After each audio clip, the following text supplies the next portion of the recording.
1, 2, 3.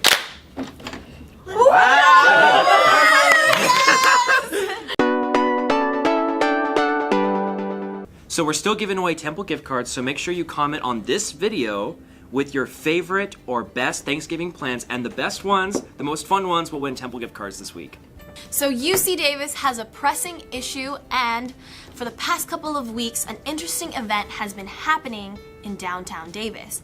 People have been terrorized by a turkey who's named Downtown Tom, and it's gotten to the point where folks are calling the police, embarrassed but scared because they can't get around the big bird without being attacked. So City Wildlife Resource Specialist John McNerney created tips for people, which one of them is to not panic. He says to be the more dominant animal and to not let him intimidate you. Fortunately, this past Tuesday, wildlife officials ran the turkey out of town in an attempt to catch him. So hopefully he'll stay on the outskirts. But remember, people, you are the bigger person, so you can handle this turkey. I believe you. Wow, I love Davis because it reads like the story, like a Looney Tunes story. They got all the cops together to run Bird. And it's on G Street, so like near Wells Fargo. Oh no! Yeah. G's my favorite. This is one of the main reasons why I love living in this city, because this is the kind of crime we get here, which is amazing. Like, There's a turkey terrorizes us, you know. Other cities get other kind of things, but we get turkeys. Yeah. Holy moly! And Such there's a like signs like make loud noises, yell at the turkey, clap. You are the dominant animal. I mean, there was one incident where this woman was trying to get to the bank, and like the turkey just kept circling around her car, just walking around. It's like prey, like I'm gonna eat you. Do it. Get in your car. Do it. So you know, I don't Holy know. moly. What would you do if that happened to you? Would you just... Call the police. Yeah. Oh, Kevin. Okay. I'm kidding. I would probably just get food and try to Yeah. you know, make it run the other way. Does that make sense? Just keep walking. It's a turkey. But that's your car, man. What, you're trying to go home. Oh, circling around your car. Yeah. Okay, I see that. I would just like get a little toy from my car and like throw it and see if it wants to play fetch. Yeah. Like to go away, like, and then I trick it and then I leave. Turkey. Turkey. Go get it. November 8th was a scary day for many Aggies, and I don't mean to presuppose anyone's political leanings, but it appears that for many people at this university, and for students across the country, for many millennials, and soon-to-be college students from the Y generation, that Mr. Trump's election singled something akin to a crisis moment. On the other hand, an arguable half of America feels, you know, victorious. Their political champion won in a historic upset. So personally, I was taken by utter surprise as well. After Senator Sanders' blistering campaign, I felt that America had begun to awaken to corporate moneyed interests and things like that that caused like congressional stagnation. And it was not so much that I was like wrong about that, but to a greater extent and a greater many, like half of America, solved the same problem, but through a different lens. So meaning our conservative-leaning siblings saw Clinton not as, you know, burgeoning change or anything like that in American politics, but as more of the same corruption, like the same moneyed interests. And many of us are now like looking around, like wondering how we didn't see this coming. And I have some thoughts. Yeah, I have some thoughts I'd like to share about this particularly and for students. So our media, especially our social media like Facebook, has created like bubble echo chambers where people of like minds reiterate our own sentiments back to us. And this is like not good for political dialogue because America's dual political system has like reared itself into our ability to have discussion. So there are people on the far right and some on the far left whose minds will never be changed. It's just impossible, right? But there are some floating in between. And those floating in between are silent for the most part, and our media platforms don't reach out to them. So with Thanksgiving around the corner, it's possibly our best chance to have dialogue. And I know that many, you know, going home to a family that doesn't share your political leanings seems terrifying, and I get that, and I sympathize, and here's my advice. Don't preach to them.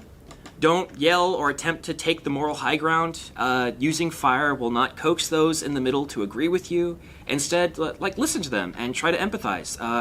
These are people who like love dogs and watch Sunday Night Football and listen to Beyonce too. You know, these are Americans and we share our country with them. Just offer your perspective. Say, for instance, hey, I get it. Obamacare doesn't live up to my expectations either, but I just, I couldn't support that political candidate because of the things he said about women. For instance, like, to me, I care more about protecting women from sexual assault than I do about repealing Obamacare, and I wouldn't want to be friends with someone who says he'll grabs women's genitals or what have you. I can't compromise on this. Don't attack people you do not agree with. Many of them you will never be able to change.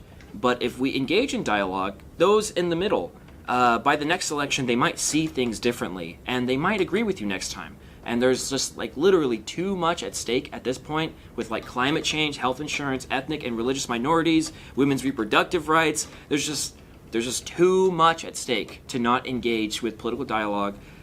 So to my liberal siblings, like, the final thing I want to say is, like, I get you. I'm here. I'm angry too. I will be at demonstrations, but when I can, I will try to help other people see the world the way I see it.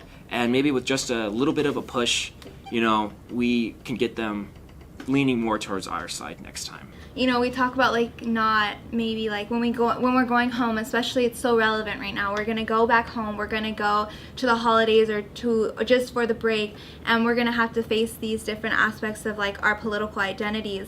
But I think sometimes what people don't discuss is that we can identify with political parties or like that can be a part of ourselves, but also like ourselves as beings, we're political. So sometimes when we talk about these issues and it's like, we don't want to yell at our parents or we don't want to yell at our family for like not thinking how we do, that's all fine. But at the end of the day, there's some people who their lives are literally disrupted to the point where if they walk down the street, they can fear death. And so then it becomes more like, do you not agree with my political party identity, or do you not agree with my political being? Yeah. And that's where I think when we talk about opinions and being like, oh, everyone's entitled to their opinion, I don't think so. I think everyone's entitled to an opinion until the point where it becomes hate and racist rhetoric, and you agree with that because maybe the person is a good business person or whatever. That's when I start saying, okay, so you're agreeing with the money and then taking a complacency maybe in the speech that is literally being normalized and killing people. Yeah. There's been like 17 deaths since he's been elected. Mm-hmm. So my drama teacher, last week, the day after the election, we all kind of gathered and we kind of watched Hillary Clinton's speech the day after the election, and so we kind of all gathered, sat in a circle and talked about our feelings, which I thought was very cathartic and very helpful. And she just said, and I can't forget this, we all have to be kind to each other, especially in times like these, because anything can happen, and we've seen it, you know what I mean? And you're right, Sabrina, if an opinion comes to the point where it's hatred, specifically you're going to act upon it to a certain person, like that's when you cross the line. I think after this election we were all very surprised, especially here in California, because we're such a liberal state, but we have to look at the bigger picture. The United States is 50 states, not just California, and people have different ideologies. And like you said, it's very hard to change people's ideologies because ideologies transcend from generation to generation and they live on forever. It's not something that you can change very easily. But like you said, coming together and uniting is what we have to do, and we have to respect that he is our president now. Also, it's great that we're voicing our opinions. People are voicing our opinions, but I've seen that there's riots and that there's violence. I don't believe in that. It's great that we have the right to protest and speak our minds, but violence shouldn't be occurring. But this is the kind of stuff that this presidency will engender, and it should make you angry, and you should want to do something about it. And you can begin with dialogue. That's the first weapon drawn in a war. Definitely voice your opinion, but don't advocate violence. And I think it's important to acknowledge, though, that there are all forms of activism, whether it's, being at home, and being on Facebook and vocalizing your opinion, or going to protests and riots. Like, we all experience and we all have different emotions based on it. And so, there's a spectrum of people who agree and disagree with different ways, but, we all do what we do. And so it's important to kind of understand why we do that too. Okay, Aggie, so since this is the last episode of the season, we are going to spread some holiday fun before Thanksgiving and those dreaded finals weeks by playing a holiday edition of Never Have I Ever. If you've never played, how ironic. For this holiday season, we're using paddles that say nice and naughty. If you haven't done something, you are nice. If you have done something, you are very, very naughty. Let's get started. 3, 2, 1. Have you ever stolen your roommate's food without telling them? Ooh.